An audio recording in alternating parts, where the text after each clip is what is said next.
La verdadera historia de Montezuma, el último emperador azteca.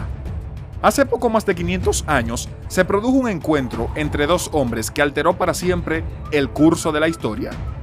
El encuentro tuvo lugar en la magnífica capital azteca de Tenochtitlán, sede de un rico y poderoso imperio azteca que gobernaba vastas regiones del centro y el sur de México.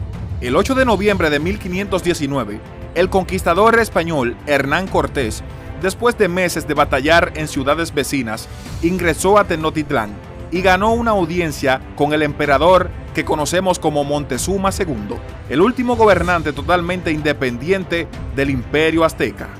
Probablemente piense que sabe lo que sucedió a continuación. Montezuma y sus sacerdotes aztecas, creyendo que los españoles eran dioses o el cumplimiento de una antigua profecía, básicamente se dieron la vuelta y entregaron Tenochtitlán a Cortés. Y así es como una fuerza invasora española de unos pocos cientos de hombres conquistó un imperio de millones e inició siglos de dominio colonial español en las Américas. Pero esa historia, y particularmente esa versión en Montezuma, son invenciones, dice Mike Restart, historiador de la América Latina colonial. Hay dos Montezumas, el Montezuma que realmente vivió y el Montezuma real e histórico, y el Montezuma que fue inventado después de su muerte, dice Restart. El Montezuma inventado en muchos sentidos es el opuesto al Montezuma real. El Montezuma inventado es débil, cobarde y fracasado, es supersticioso, teme a los españoles y está abrumado por ellos. Uno de los desafíos más difíciles que enfrentan historiadores como Ristad es que, a pesar de que los aztecas eran una civilización avanzada que mantenían registros e historias escritas detalladas, todos esos documentos fueron destruidos al final de la guerra con los españoles. Afortunadamente, siglos de cuidadosa investigación interdisciplinaria han revelado una imagen de Montezuma que está en directa contradicción con su débil reputación. El verdadero Montezuma fue uno de los emperadores más fuertes, exitosos y expansionistas que haya tenido el imperio azteca. En primer lugar, Montezuma no era realmente su nombre. En náhuatl, la lengua indígena azteca, se le llamaba Montecuzuma, Xocoyotzin. La primera parte de su nombre se traduce aproximadamente como es uno que frunce el ceño como un señor, y la segunda parte significa joven honrado, para distinguirlo de un emperador anterior con el mismo nombre fruncido. Los españoles escucharon y registraron el nombre como Montezuma y Moctezuma, siendo esta última la ortografía más común en el inglés.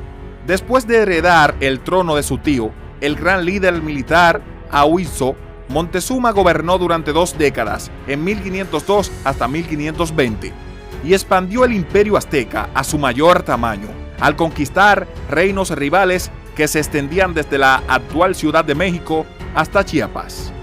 Más que un militar, Montezuma también fue intelectual y un coleccionista. Mantuvo un vasto complejo de bibliotecas, zoológicos y jardines en Tenochtitlán. Montezuma usó estas bibliotecas, zoológicos y jardines para organizar la flora, la fauna, los objetos e incluso las personas de todo su imperio. Cuando llegan los españoles, Montezuma está fascinado con ellos, no les tiene miedo en absoluto. Entonces, en lugar de comportarse de manera bárbara, que es atacarlos y matarlos, Montezuma muy hábilmente atrae a los españoles a su ciudad y los coloca como invitados en el palacio de su padre, para estudiarlos y aprender de ellos. De hecho, lo está coleccionando, casi como una nueva adquisición para su zoológico.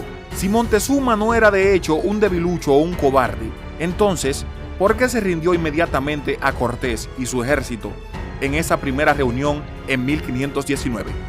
La respuesta, por supuesto, es que no se rindió en absoluto. El relato más antiguo de la supuesta rendición de Montezuma fue escrito por él mismo, Cortés, y fue un gran error de traducción, o más probablemente, una fabricación total para encubrir la desesperada situación del español. Nunca sabremos qué le dijo realmente Montezuma a Cortés cuando se conocieron por primera vez en 1519. Pero el hecho es que Montezuma no se rindió. Recibió a los españoles durante 6 meses, proporcionándoles comida, baratijas de oro y mujeres, hasta que Cortés tuvo que marchar de regreso a la costa de Veracruz para repeler a un batallón español enviado desde Cuba para arrestarlo. Mientras Cortés estaba fuera de Tenochtitlán, sucedió algo trágico. Su ayudante Pedro de Alvarado, que quedó a cargo de 100 soldados españoles, confundió una ceremonia religiosa azteca con trajes ornamentados y tambores para los preparativos de guerra. Presa del pánico, Alvarado y sus hombres masacraron a decenas de aztecas en el gran templo. Cortaron a los brazos a los tambores y asesinaron a sacerdotes aztecas desarmados. Sabiendo que esto significaba una guerra total, los españoles capturaron a Montezuma y lo mantuvieron prisionero en el palacio. Cuando Cortés regresó, se unió a la lucha que se libraba en Tenochtitlán. En algún momento, a Montezuma se le permitió caminar hacia el patio del palacio y hablar con los aztecas. Según los españoles, Montezuma fue asesinado por una piedra arrojada por uno de sus propios hombres, aparentemente enfurecido porque Montezuma estaba instando a la paz con los conquistadores. Lo más probable es que Ristar creía que Montezuma fue asesinado por los españoles.